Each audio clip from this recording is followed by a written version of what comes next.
Lillahi lahum al-Fatihah. Bismillahirrahmanirrahim. Alhamdulillahi rabbil alamin. Ar-Rahmanir-Rahim. Maliki yaumiddin. Wali-wali Allah nu mantak urang zarah ka para wali teh ulah sok mentana naon zarah ka wali. Ieu mah zarah ka wali pun tak penta wali. Aduh abdi teh minta dimajukeun usaha. Emang pangeran nyana wali atuh abdi teh coba bae usaha lah ieu asana bangkrut amat. Lantaran di kepemerintahan Jokowi mah jadi kos kieu. Dua perkara abdi menta wali, hiji pajukeun abdi, mun abdi teu maju Jokowi na jungkelkeun Gusti. Pan siapa kos kitu mentana. Eta teh salah. Ulah kitu atuh. Geus bae mamenta Gusti, abdi mamenta teh ka Gusti, ieu zarah ka wali, wali teh ahli Gusti anu geus bisa ibadah. Cepretan abdi atuh Gusti kana ngeunahna ibadah sakumaha ngeunahna ieu nu dizarahan ku abdi. Jana mah geus bisa tawakal, nya mah bisa sabar, nya mah bisa qanaah. Nya mah geus deukeut jeung Gusti. Abdi ge hayang cara manehanana tah zarah ka wali mah kos kitu. Jadi supaya urang teh bisa nuturkeun nyana. Mazarah lah. Mau pemimpin zarahna ge kubloon deui. Pemimpin ayo. Kayak dipangmentakeun ka ditu, kayak ditawasulkeun ku kula geus pokona. Hayang naon ge tulis bae geus dirinya tulis. Kula nu ngalaporkeun geus beuh.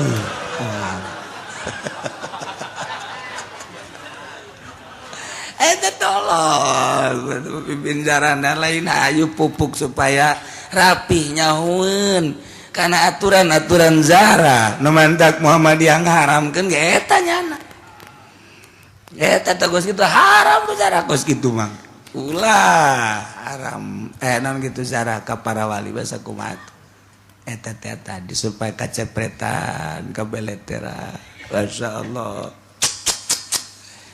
Ieu urang lamun nyaritakeun tentang jelema anu geus panceg niatna boga kayakinan etalah para wali-wali Allah Subhanahu wa ta'ala. Urang mah gulak-gilek. Koncina mana? Koncina dedeleuan mata teh geus kudu ulah resep kana dunya sakitu bae. Lamun mata masih kene resep kana dunia gulak-gilek bae kajen kumaha. Kajen talar Quran, talar hadis, kajen teh jana geus bahsul masail. Tapi mata resep kene kana dunia gulak-gilek bae. Kamari Muktamar NU aya 3 panitia. Panitiana 3 di Jombang. Hiji panitia muktamar asli. 2 panitia gadungan. 3 panitia akan kedatangan presiden. 3 ente mah teu memperhatikan muktamar we. Aing mah di ibah bae ge nyaho. Saya kieu nyaho na menang ti mana tuh? Ulah mimilu ka aing. Saya masih aing lain. 3 panitian. 3 hiji muktamar asli. Panitia muktamar asli. Nomor kedua panitia gadungan. Nomor katilu panitia akan kedatangan RI 1. 3 panitiana. Nu panitia asli ele ku panitia gadungan. Lantaran panitia gadungan mamawa tas segede. Tas segede. Disatukangin nyana aya tas. Kabeh kunyana didatangan. Siap ente. Anu dibere 50 juta, anu dibere 30 juta, saurang kiai kan jarago ngajina. Anu geus di otakna teh aya bahsul masailan, Quran aya di otak, hadis aya di otak, tetapi hasilna 70% kiai narima kana pamereta duit. Ukola dibejakeun sote, geus hancur-hancuran ku. Ye mang kumaha gitu. Kadenge kurang anu nyawanan jeung siapa? Nyawan aing. Coba buktikan Kiai nu merean duitna ngobrol jeung aing. Dek lompat ka mana sia? Dek lompat ka mana? Ayo ngaku sia. disesuaikan sungut sia ku aing. Ieu maksudna naon? Rusak jasa. Quran aya di nyana, hadis aya di nyana. Yo basul masail jarago nu mantak dibubarkeun ge hampir dibubarkeun. Emang naon? Duit main. Ieu nu mantak agil sirat deui nu anu terpilih duit nu main. Baheula mah tas basul masail, mantas mutamar NU di jero dada, di jero otak aya basul masail, mawa ilmu, kuari balik muktamar. Nu ditugakang teu nyaho anu di luar. Ieu naon dimaksudna ieu? Inget ka Abah deui bae, kula mah cak tadi. Aing mah teu kabita, bisa ngaji, jago ngaji henteu. Nu kabita ge ikhlas, tak kadadehekeun we tadi ceuli. Mun sia bisa ikhlas, geus. Jadi jelema mun sia can bisa ikhlas, can jadi jelema. Mantak datang ka kuari kula teu berusaha supaya ikhlas, abah jelema marere duit ka kula. Sial jasa. Orang hese tak ikhlas. Aduh, Masya Allah kan. Nomor kahiji, nomor kedua eta abah mah ulah sok ngadahar duit di pamarentah. Tarima mah tarima bae cekel ku sia. Aju ka manakeun? Ulah bawa omong. Aduh. Aji pending geus kieu bae aya kene eueuh.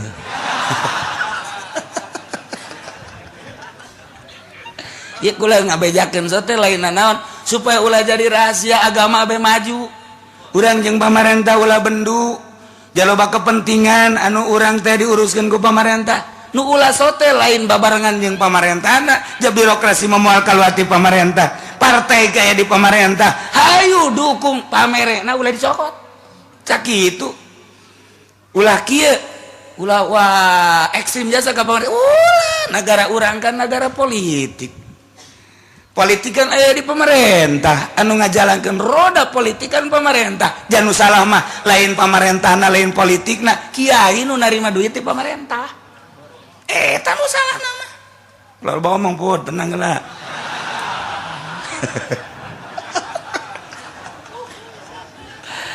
Besi pajar ekstrim ka pamarentah.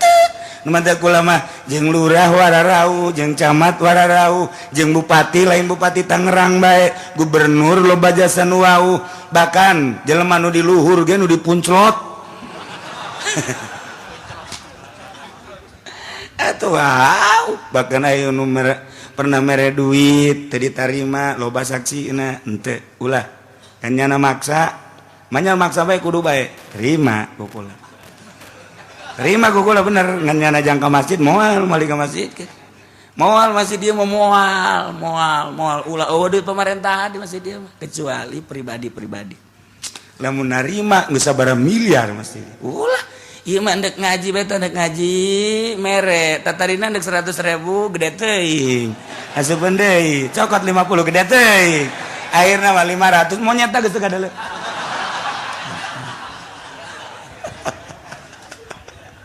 Tapi jadi baik. Nah, masyarakat di dia tadi dipaksa nyen masjid. Ulah bisa nu ngomong teu ngeunaheun ulah didengekeun. Geus nyana pelit ulah dipenta. Geus di imam masjid Allah, tapi ternyata di Cilongok mah Masya Allah. Kukula karasa lain bae lalaki awewe ge awewe mun dipersilahkeun ti tangga bangun darahek nya mah di dieu. Sebab di omebe ku panitia. Aduh, ya orang nyaritakeun niat cing hade.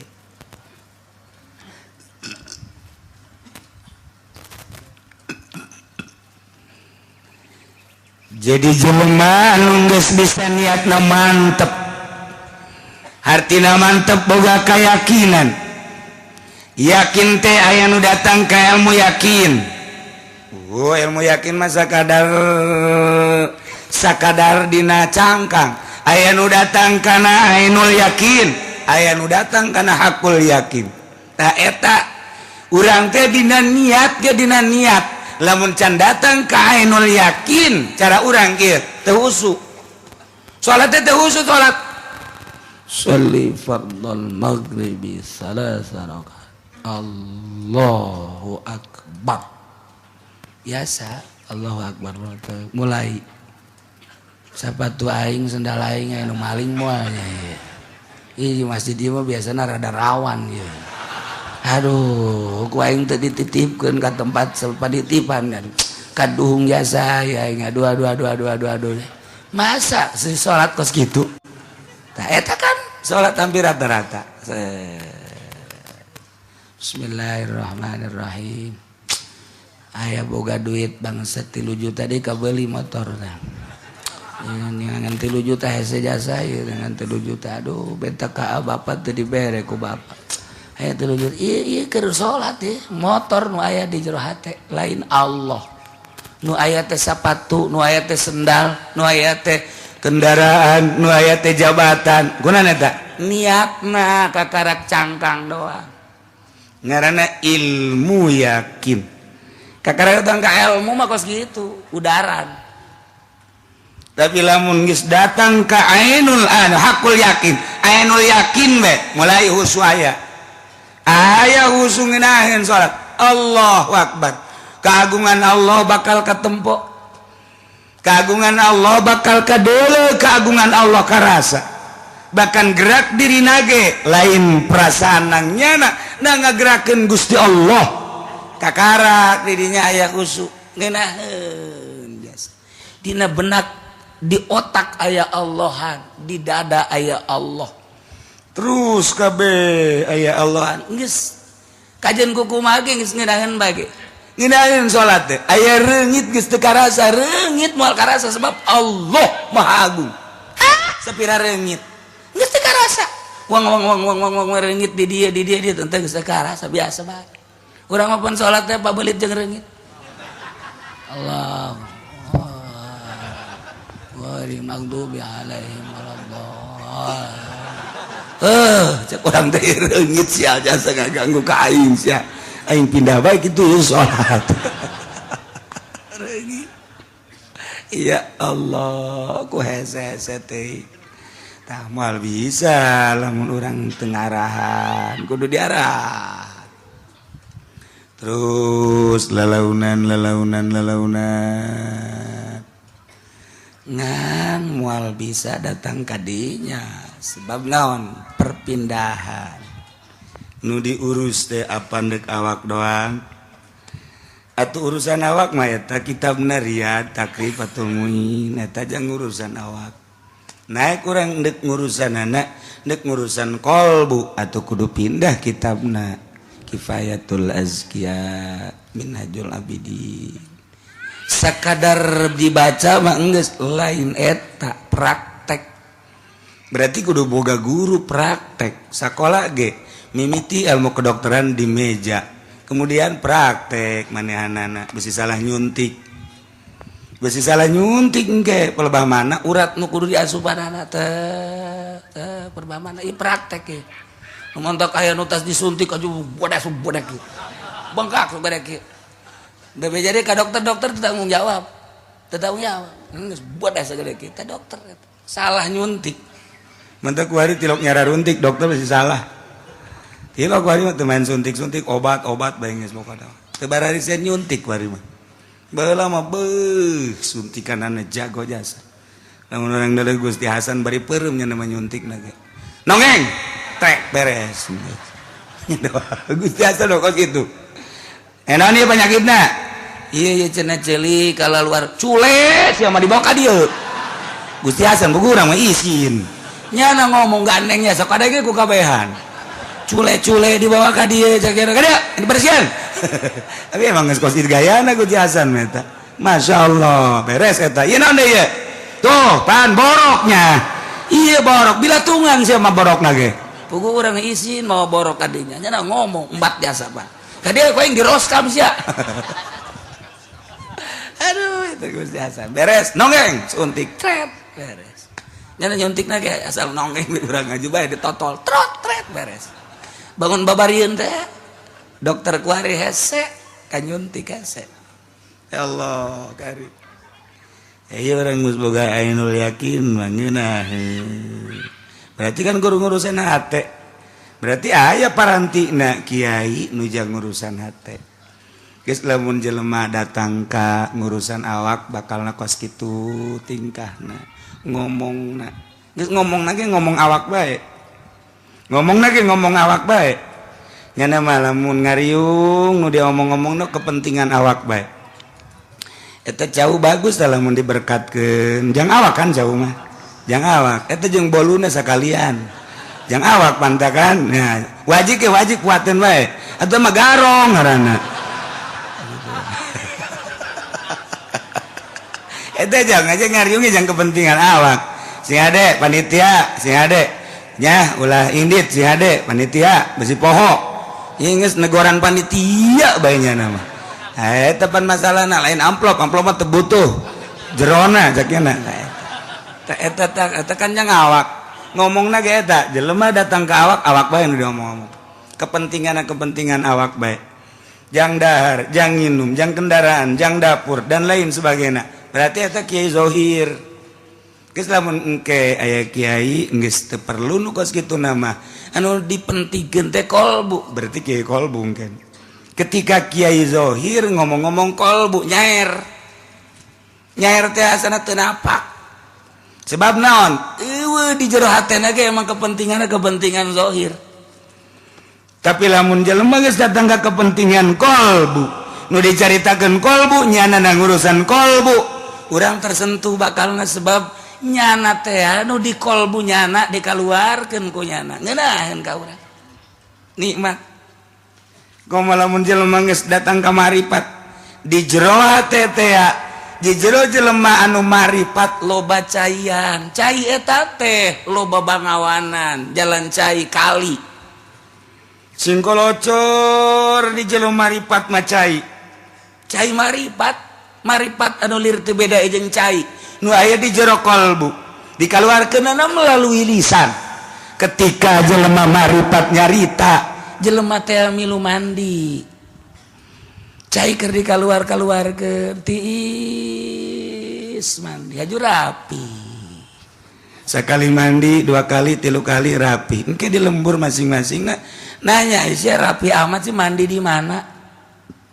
Lamun cara mandi betul di ditu aing mandi di curugan itu caina herang ngeunah tiis caina ge herang ya aing sering mandi ka ditu mun cara cai teh mah engke ge bawaan hayu herang jaheuh herang ge cai ngeunah marandi luis. Nah di benak ahli marifat aya cai nur ilahi ketika dikaluarkeun jelema mararandi tarariis ngeunaheun keur ngajina ge datang ka hes kunti istiis dan nundutan kasebuahan uduk masalah teman sing kolocor cai masya Allah. Tapi lamun kiai zohir cai mah cai ngan butek kiru jasa sia tas mani di mana di ditu bangunna kadinya rodek sia kadeuna mana kadeuna awas sia rebok amat teh teu herang teh herang tas mandi tapi teu herang sia ngajakan urang mandi teu hayang aing sia ge kos kitu embung entek ditaringgalkeun ku jelema. Quran aya di nyana hadis aya di nyana tapi jelema eueuh nu daek intifa ngalap manfaat embung mandi nyana di dinya ku sebab naon sebab nyanana ngabutekeun hate eta bae sok bae pikir ku urang sok renungkeun bahasa-bahasa wali-wali Allah ketika geus herang jelema maneangan cai nu herang atuh sia ditu magahan ngaji heueuh tadina aya 200 juta ditahan kuari aya tinggal 3 jeung tihang aya tihang aya sabaraha tihang aya 2 berarti ngaji saurang atuh heuh 3 jeung tihang berarti nu ngaji saurang ulah disalahkeun masyarakat ulah disadekeun jamaah diri soranganana kurang introspeksi ulah ngomong kieu-kieuina kunaonnya jelema teu daek ngararaji aing ka dinya kabur garoblok kurang dinya mah ih cak urang dinya siana goblok tungtun apa goblok ban lain ngaji hate. Nah iyalah si hade biniyati kufrin terjadilah pegat Islam yakni keluar ti agama Islam ku sebab niat kufur. Masya Allah, na'udzubillah min zalik. Ieu nu panjang mah bakalna qauli kupin loba jasa mah bakalna ke insyaallah minggu hareup. Wallahu a'lam.